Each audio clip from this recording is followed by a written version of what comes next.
Okay, so at the beginning of this year, I set out for a future of work experiment for myself that I told y'all about in terms of breaking out to work full-time freelance as part of a firm that I started with some friends of mine back in 2019.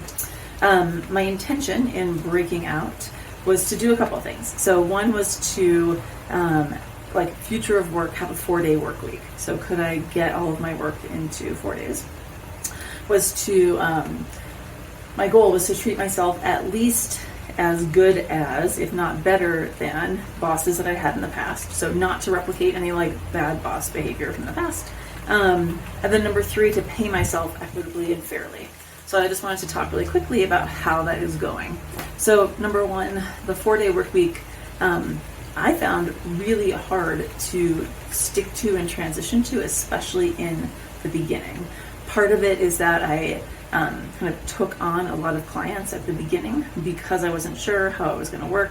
So I found myself working 5 days plus or 5 long days a week. Another thing that I found was because that I do facilitation and strategy work for like 80% of my time, and then like finance consulting for 20% of my time, that I still have a 5.5 day work week, which is I guess better than having a 6.5 day work week, which is what was happening in the past. I have noticed that as time has gone on, especially in the summer, it's a lot easier to have summer Fridays. So I am really interested and excited to see if I can bring that energy forward. And actually probably have like finance Mondays and thought leadership Fridays, and then see if I can do client work Tuesday to Thursday. Let's see. But it's gotten a little bit easier. Number 2, being a better boss to myself.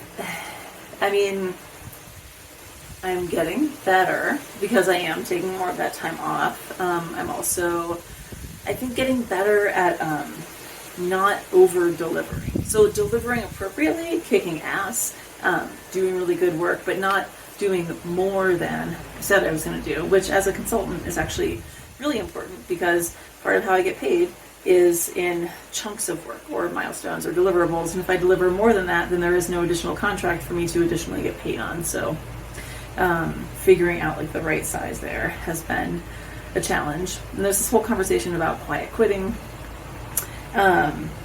If I was to under-deliver on myself, the only person who would suffer would be me if my work is not done, because then I can't give it to my clients, who will then not be done asking me for things. It's like a bad cycle. So I think for me, I'm taking the like learnings around doing the appropriate amount from quiet quitting to thinking about what I've put in my contracts, doing an awesome job, and then also being willing to draw boundaries once I have gotten to the work I said I was going to do, which I feel good about delivering.